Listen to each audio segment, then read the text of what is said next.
everyone, Mario again, coming at you with another review. As you can tell from how I sound, I'm not really enthusiastic about the film I'm reviewing today. It is, of course, a film that I'd seen in the past. I haven't seen it in years, after revisiting last night, for good reason. It is a 1998 remake of Alfred Hitchcock's classic, Psycho, this time directed by Gus Van Sant, and starring Vince Vaughn, Julianne Moore, Anne Heche, Viggo Mortensen, William H. Macy, and Robert Forster. Now, the thing I want to ask before I go through this is, who in their right mind would want to remake an Alfred Hitchcock film? Remaking Psycho is like remaking The Birds, remaking Vertigo, remaking Rope. It's just something you don't do. Only one person could ever remake Alfred Hitchcock, and that is Alfred Hitchcock. The reason I say that is because he technically remade one of his own films. He remade The Man Who Knew Too Much, which I haven't seen the original, but I have seen the remake, and I thought it was a pretty good film. Maybe one day I'll watch the original and watch the remake and then compare and contrast. But remaking Psycho is just something you don't do, especially since all they did was update it.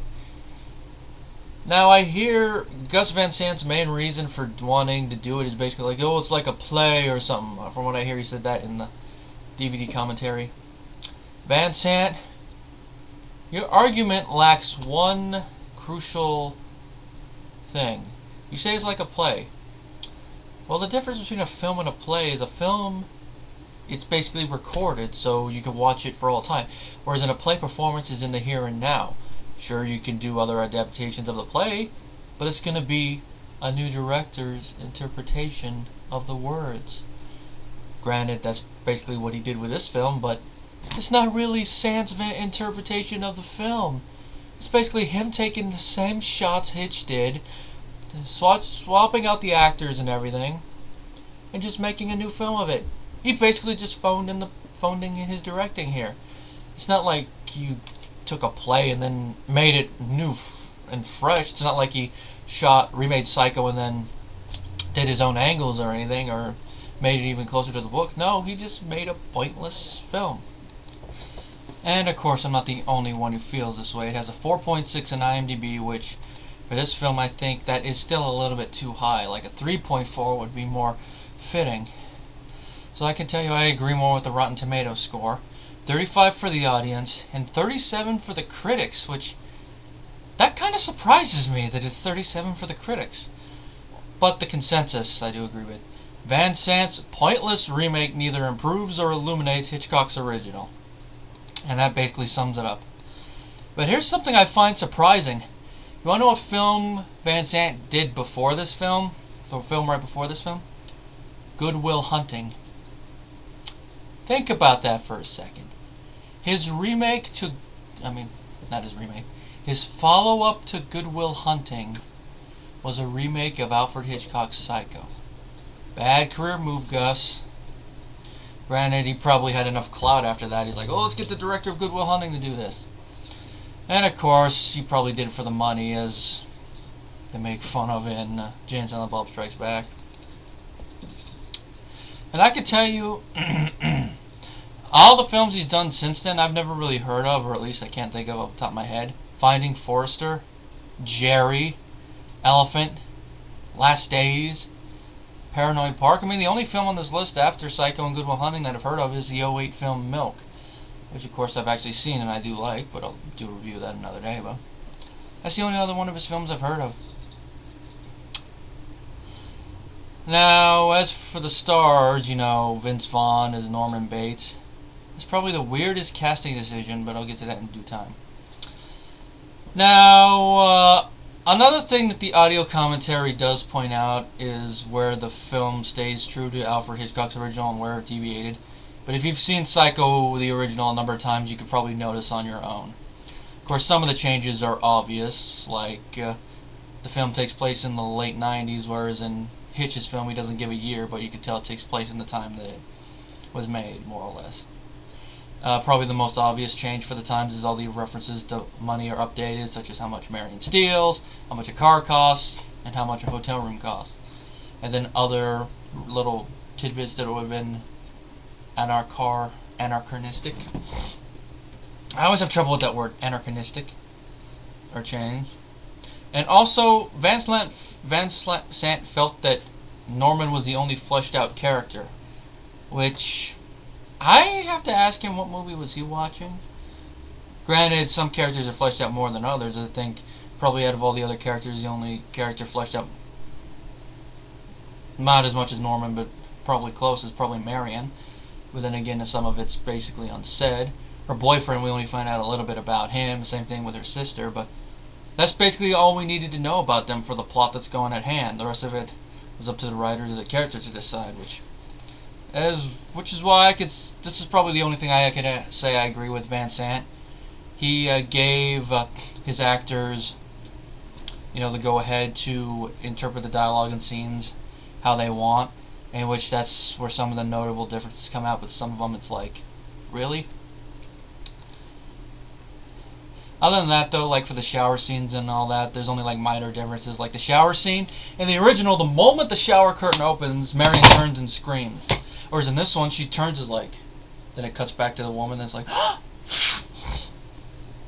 and also, like, Arbogast's murder scene has more stabs, and it's like, there's not even any blood on that knife. The original had blood on that knife. Jesus, Van Sant, you didn't pay attention to detail. And then, of course, probably the stupidest change they made in the whole movie. Vaughn, we didn't need to know that Norman Bates was masturbating when he was watching Marion. We did not need a new definition for your character's last name. Idiot. Now, as for the plot, I usually do the synopsis, but if you've seen my review of Psycho 60, then you already know what the synopsis is. It's basically the same thing. Marion steals money from her employer to try to help her boyfriend get out of debt. She goes to drive to California to meet him. She stops at the Bates Motel. She gets offed. Her sister and everyone's worried about her. A private investigator goes. He gets offed. And eventually they'll find out the secret about Norman Bates. That's probably the most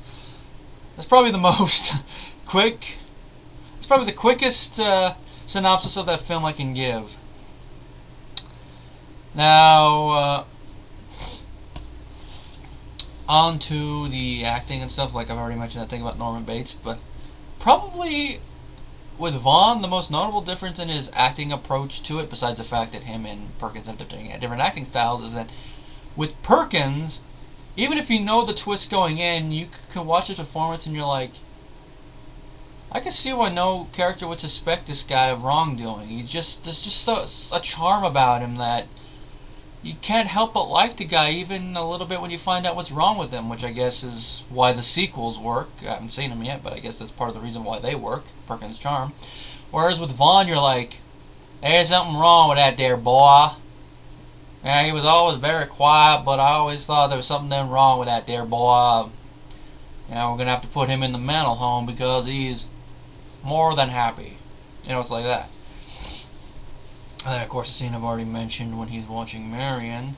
I mean, even the scene between Marion and Bates is different. In the original, Marion seems to be like, okay, maybe I said the wrong thing, but they part on a little bit friendly terms, and you could probably guess that if things had been turned out way different for both of them, you could see them probably being a couple, or at least being friends or something. But in this one, you could tell that Marion is a little disturbed by him. Maybe she doesn't say anything, but it's very under the line. It's like, okay, I probably shouldn't have stopped here.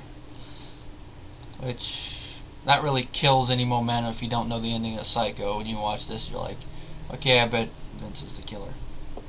Julianne Moore as Lila Crane, Marion's sister. She does a good job. She comes off a little bit more strong and a little bit more aggressive than Vera Miles did, but I think that kind of fits a more 90s approach, and I have to say it's one of the few acting differences I actually appreciate about this film. But like the rest of it, but when you look at it, the film as a whole, it's still pointless. And I do like how it's kind of funny though how she reacts when the psychiatrist is doing the whole speech. In the original, she's actually paying attention, but here, when he goes, when he met your sister, he was aroused by her. When he does that and goes into the whole thing about how Norman wanted Marion, she's like this. It's like, Jesus Christ, get me out of this film. I can't listen to this I can't listen to these bad imitations of the dialogue anymore. It's like, it's kind of funny. Even in the movie she can't handle it, but I guess that's where she wanted to differentiate. Anne Heche plays Marion Crane, and she does what she can, but it's just, kind of wasted, even though it's, like I mentioned already, slightly is a little different than what Janet Leigh brought to the table. I think probably the biggest, other than how the movie is shot, probably the biggest complaint I have about this film is it uses the same dialogue and all that from the original for the most part. It's like, okay, that worked with the how the actors were in the 60s and how Hitch shot it and all that, but for a 90s film, you watch it and you're like, what the... And also, when a lot of them are talking, they just don't have as much emotion. Maybe it's also the difference in acting styles since the 60s. But some of them, it seems like they're phoning in the performances, because they look at the dialogue and it's like, yeah, there's no way I'm going to be able to top Hitch's film, so I'll just go like this. You watch the original, you watch the remake, you'll probably see what I mean. Viggo Mortensen as Sam Loomis. Another one that I don't really mind. Though it's kind of weird that he gives his character kind of a Texas-like accent when he lives in California. That's what at least sounded like to me. It's kind of weird, but then again, he wears a cowboy hat, so maybe he's originally from Texas. Living in a liberal state, so maybe he was a liberal Texan. But probably this is one of the other stupidest changes, although it does make a line from the original a little funnier. We did not need to see Viggo's bare backside. I'm sorry, Gus, we didn't need to see it. Just thank God this wasn't filmed by Joel Schumacher, because people would be making fun of that a lot. People do gay jokes for his Batman and Robin film and for his Batman Forever film. If you'd done this, it'd be even more. Now the thing is that the line that it makes funnier, though, is, and you need to put on your shoes. In the original, the boyfriend is in his pants and he doesn't have his shirt on. Here, he's basically naked when she says it, so makes the line a little funnier. And you need to put on your shoes. Of course, they wouldn't be able. If they did a play version, they wouldn't be able to do it that way. But it probably could be just as funny. William H. Macy as Arbogast. Another wasted casting choice, even though he does the best he can. It's like for some of these roles, it's like, who can we get to fill these iconic roles? Let's get William H. Macy as Arbogast. And some of these actors, they still got work afterwards. Like I believe Julianne Moore has done work after this. I can't think of anything off the top of my head. I know before this, she and Vaughn were in The Lost World together. Vince Vaughn, of course, has done a lot of comedy work. The only one, though, that comes right to mind that a lot of people love is Wedding Crashers. William H. Macy, I know he did a couple of roles after this I could think of.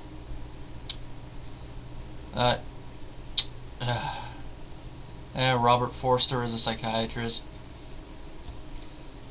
Philip Baker Hall is the sheriff. That's basically all I can say about all of them. It's like blah blah blah. Blah blah blah. Gus Van Sant. And I can definitely say I could see why this movie bombed, because it was made for $60 million. Which when I watch this film, I'm like, why did this cost $60 million? The first film cost less than $1 million in 1959, 1960s money. That would probably be like that'd probably be about $4 million in 90s money, depending, give or take. So why did it cost 60? Salaries, my friend, big salaries. Which is part of the reason why Hitchcock made the original Psycho in the first place. So how ironic is that? Hitchcock made the original because he was tired of all these big budget films, and then his film is remade as a big budget film. And it basically made not even two-thirds of that. It made not even $40 million, which I could say I'm glad it didn't make that many. And most critics, as you can already tell, hated it. And knowingly given, and deservedly so, because this is a pointless remake, as I've said multiple times around here. And I don't know what else to say about this film other than I'd say it's only worth one watch, and that's mostly to see just how pointless this film is. I mean, there are a lot of remakes that you hear that they remake that film, and it's like, huh? I'm probably, some people are, even if you disagree with me, I'm going to say this. As a remake, as in telling a similar but different story, than the original. The Nightmare on Elm Street remake did a better job than this film. The Halloween remake, depending on how you feel about that, it did a better job than this film. I'm trying to think of other remakes. I haven't seen it, but probably the Hitcher remake did a better job than this film. And that's probably more, but the only other ones coming to mind are films I actually like The Wolfman, Friday the 13th, and all that. But those three ones I named, they did a better job at remaking than this film. My rating for this film, honestly, I can't even give it a 1 out of 5 because pointless. Maybe half a star. Yeah, that's a good comparison. Superstar versus half a star.